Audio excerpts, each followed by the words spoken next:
મિત્રો જય શ્રી રામ, શુભ સવાર. આપણે આપણા વ્લોગની શરૂઆત આપણા ઘરેથી કરીએ છીએ. મિત્રો આ જે મંદિર છે મારા બાપાનું મંદિર છે. આ મારી માં બહુચરાજીમાનું મંદિર છે.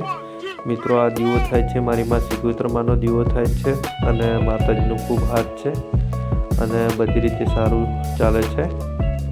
મિત્રો આપણે જઈએ છીએ ગામમાં. આપણે એક સાઈડ ચાલુ છે, એ સાઈડ ઉપર આપણે આટો મારવા માટે જઈએ છીએ અને ત્યાં આપણા બે તક્કડ કારીગરો કામ કરી રહ્યા છે. સરસ મજાનું કામ ચાલુ છે ગામમાં. મિત્રો સિવિલ હોસ્પિટલનું પણ કામ ચાલુ છે ગામમાં. મિત્રો જય શ્રી રામ. આપણે સિવિલ હોસ્પિટલનું કામ ચાલુ છે ગામમાં અને બે જીસીબી બ્રેકર અહીંયા ચાલુ છે સાઈડ ઉપર અને સરસ મજાનું કામ ચાલુ છે. બે મશીન લાગેલા છે. એક મશીન અત્યારે બંધ છે અને એક મશીન ચાલુ છે. બે મશીન કન્ટિન્યુ ચાલુ છે, પણ અત્યારે થોડા સમય માટે એક મશીન બંધ છે. આ જે સામે દેખાય મશીન ગ્રીસ પૂરે છે ડ્રાઈવર, અને આ મશીન ચાલુ છે કન્ટિન્યુ અને સરસ મજાનું કામ ચાલુ છે. એક વીકની અંદર આ કામ પતી જશે મિત્રો અને સારું એવું કામ ચાલુ છે સિવિલ હોસ્પિટલનું. મિત્રો લગભગ 50% જેવું કામ પતી ગયું છે મિત્રો અને આ મટીરિયલ નીકળ્યું છે, અંદરથી સ્ટીલ નીકળ્યું. મિત્રો આજે આપણે ગામમાં બે સાઈડો ચાલુ હતી, એમાંથી એક સાઈડ પતી ગઈ છે અને એક સાઈડ ચાલુ છે, કન્ટિન્યુ કામ ચાલુ છે અને આપણે નીકળીએ છીએ અંબાજી જવા માટે. અંબાજી પૂનમ ભરવા માટે આપણે જવાનું છે. અંબાજી પૂનમ ભરીને આપણે સાંજે રિટર્ન આવશું. અહીંયાથી જવાનું છે હાથીદરા સિગોતરમાએ દર્શન કરી અને પછી જવાનું છે આપણે અંબાજી પૂનમ ભરવા માટે. મિત્રો માતાજીનો ખૂબ હાથ છે અને આપણે દર પૂનમે માતાજીની પૂનમ ભરવા માટે અંબાજી જઈએ છીએ. મિત્રો જય સિગોતરમાં. આ છે મારી માં સિગોતરનું મંદિર અને આપણે સિગોતરમાએ દર્શન કરવા માટે આવ્યા છીએ અને સિગોતરમાએ દર્શન કરીને આપણે જવાનું છે અંબાજી પૂનમ ભરવા માટે. સરસ મજાનું માતાજીનું મંદિર છે અને સામે લીમડો દેખાય. લીમડાની અંદર માતાજીનો વાહો છે. ત્યાં માતાજી હાજર છે મિત્રો અને માતાજીનો ખૂબ હાથ છે અને આપણે 2-3 વર્ષથી માતાજીના રવિવાર અને માતાજીની બીજ ભરીએ છીએ અને માતાજીના રવિવાર ભરવાથી આપણને ધંધાની અંદર અને લાઈફની અંદર ખૂબ સારું છે. અને આ છે ભુવાજી. મિત્રો સરસ મજાનું માતાજીનું મંદિર છે. તમને પણ માતાજીના દર્શન કરાવું મિત્રો. આ છે ભૈરવદાદાનો દીવો થાય છે અને મિત્રો આ છે માતાજીનું મંદિર અને આ છે માતાજીની બંને મૂર્તિઓ. સરસ મજાના માતાજીના દીવા ચાલુ છે મિત્રો. એ માતાજીના દર્શન કરી પૂજા અર્ચના કરી અને પછી આપણે અહીંયાથી જવાનું છે અંબાજી. મિત્રો સરસ મજાનું માતાજીનું મંદિર છે ને સારી એવી બેઠકની વ્યવસ્થા છે. આ છે માતાજીનું મૂળ સ્થાન. અહીંયા લીમડાની અંદર માતાજી હાજર છે અને મિત્રો આ છે બેઠકની જગ્યા. અહીંયા બેઠક થાય છે દર રવિવારે અંદર બીચ. મિત્રો આપણે માતાજીના દર્શન કરી પૂજા અર્ચના કરીને આપણે હાથીદરાથી નીકળી ગયા છીએ અંબાજી જવા માટે. મિત્રો આપણે જવાનું છે અંબાજી. માતાજીના દર્શન કરી માતાજીના આશીર્વાદ લઈ અને પછી આપણે નીકળીએ છીએ અંબાજી. આપણા સાથે છે આપણા સિદ્ધપુરના મિત્ર ચંદનસિંહ ઠાકોર અને મિત્રો બીજા આપણા મિત્ર છે રાજુસિંહ દરબાર વામૈયાથી અને ચંદુભાઈના 2 દીકરા છે. એકનું નામ છે આકાશ અને એકનું નામ છે સતુભા. અમે 5 જણા માતાજીની પૂનમ ભરવા માટે અંબાજી જઈએ છીએ અને મિત્રો આ છે કોરીવાળો ધક્કો. આ ખૂબ ચઢાવ છે મિત્રો અને અહીંયાથી આગળ વિરમપુરની 2 કોરીઓ આવશે મિત્રો. આજે મિત્રો ઢાળ ઉતરે અને ઉતરીને તરત સામે 2 કોરીઓ છે વિરમપુરની અને સામે દેખાય તે વિરમપુર છે મિત્રો. અને ખૂબ સારું એવું કુદરતી વાતાવરણ છે અને 5 જણા વાતો કરતાં અંબાજી જઈએ છીએ મિત્રો. અને સામે દેખાય તે વિરમપુર કોરી છે બાજુની અંદર અને મિત્રો સરસ મજાનો રોડ છે. મિત્રો આપણે ચા પીવા માટે વિરમપુર રોકવાના છીએ અને આ સામે બેઠા એ આપણા મિત્ર ચંદનસિંહ દરબાર. એમના બાજુમાં બેઠા એ એમના દીકરા આકાશ દરબાર અને એમના સામે બેઠા એ પણ સતુભા દરબાર આપણા મિત્ર જ છે અને સિદ્ધપુરથી બિલોંગ કરે. મિત્રો આપણે ચા પાણી કરી અને નીકળી ગયા છીએ અંબાજી જવા માટે. આપણે અહીંયાથી જવાનું છે અંબાજી ગબ્બર પર્વત ઉપર દર્શન કરી અને પછી આપણે જવાનું છે ત્યાંથી કોટેશ્વર. કોટેશ્વર મહાદેવના દર્શન કરી અને પછી રિટર્ન આવવાનું છે અંબાજી માતાજીના દર્શન કરી પૂજા અર્ચના કરી અને આજે માતાજીનો પ્રાગટ્ય દિવસ છે એટલે ત્યાં વરઘોડું પણ હશે અને વરઘોડું પણ જોવાનું છે મિત્રો આપણે માતાજીના મૂળ સ્થાન એવા ગબ્બર પર્વતના દર્શન કરી માતાજીના દર્શન કરીને આપણે નીકળી ગયા છીએ કોટેશ્વર જવા માટે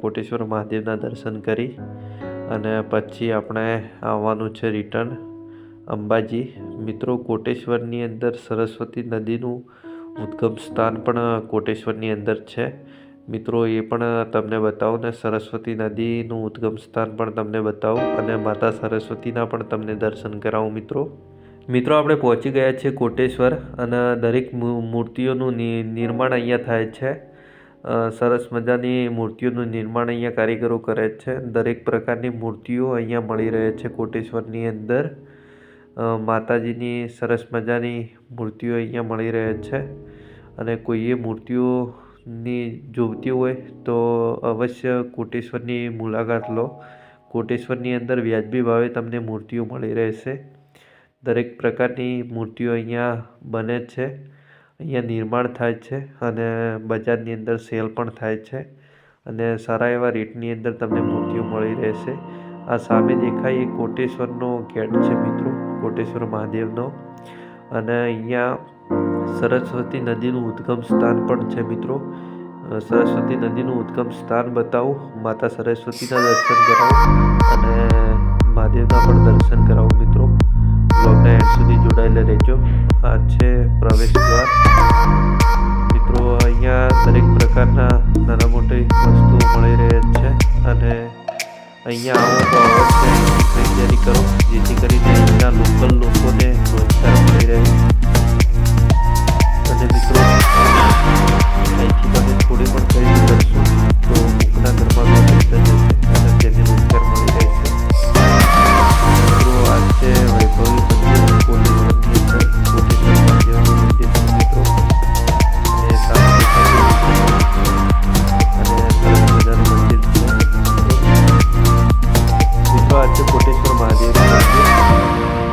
ગણપતિ દાદાનું મંદિર ને એક બાજુ છે ભૈરવ દાદાનું મંદિર અને સરસ મજાનું મંદિર છે મિત્રો અમે દર પૂનમે અહીંયા પણ દર્શન કરવા માટે આવીએ છીએ અને દર્શન કરીને ધન્યતા અનુભવીએ છીએ સરસ મજાનું મંદિર છે મિત્રો દર્શન કરી પૂજા અર્ચના કરી અને હવે તમને બતાવું સરસ્વતી નદીનું ઉદ્ગમ સ્થાન મિત્રો આ છે માતા સરસ્વતીની મૂર્તિ અને અહીંયાથી માતા સરસ્વતીનો ઉદ્ગમ થાય છે અહીંયાથી રહસ્યમય પર્વતમાંથી પાણી નીકળે છે અને 12 મહિના પાણી સુકાતું નથી 12 મહિના પાણી અહીંયા પર્વતમાંથી નીકળે છે આપણે પૂજા અર્ચના કરી શિવલિંગ ઉપર જળ ચડાવી અને પછી જઈએ માતા સરસ્વતીના મંદિરમાં પૂજા અર્ચના કરી અને પછી જવાનું છે અંબાજી મિત્રો અહીંયા છે સરસ્વતી માતાની ગુફા મિત્રો આ છે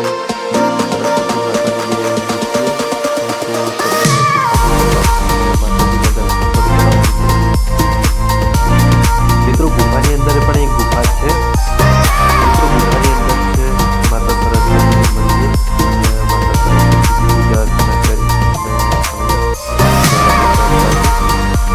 મિત્રો મારી આ બાજુ બેઠા છે તપસ્વી દરબાર અને પેલું બાજુ બેઠા છે રાજેશ્વરી દરબાર અને આ બાજુ બેઠા છે આકાશી દરબાર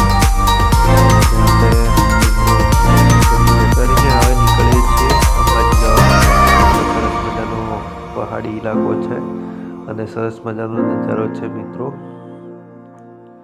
અને મિત્રો હવે આપણે નીકળીએ છીએ અંબાજી જવા માટે તો તમને અંબાજી પણ બતાવું અને આજે માતાજીનું વરઘોડું છે મિત્રો તો વરઘોડું પણ તમને અંબાજીમાં કેવું વરઘોડું થાય છે એ પણ તમને બતાવું આજે મિત્રો માતાજીની પોષી પૂનમ છે અને પોષી પૂનમની અંદર માતાજીની મૂર્તિ હાથમાં મૂકી અને માતાજીની આખા અંબાજી કરાવવામાં આવે છે માતાજીનું ભજન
અંદર અહીંયા આવ્યા છે અને ખૂબ સારી એવી વ્યવસ્થા કરેલી છે અહીંયા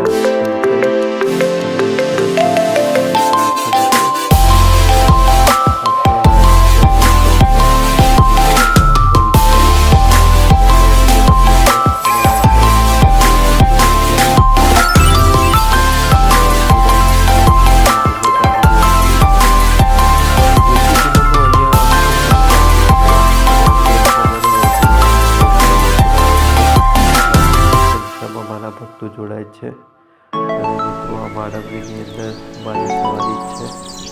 મારી મૂર્તિ આખા અંબાજીની પરિક્રમા કરે છે અને ભક્તોની સંખ્યાની અંદર થોડા ભક્તો જોડાય છે. મિત્રો આપણે માતાજીના દર્શન કરીને ઘરે જવા માટે નીકળી ગયા છીએ અને આ છે સેલ્ફી પોઈન્ટ. મિત્રો ચેનલને લાઈક શેર અને સબસ્ક્રાઈબ કરવા માટે વિનંતી અને આપણે જઈએ છીએ હવે ઘરે. મિત્રો જય શ્રી રામ, જય અંબે.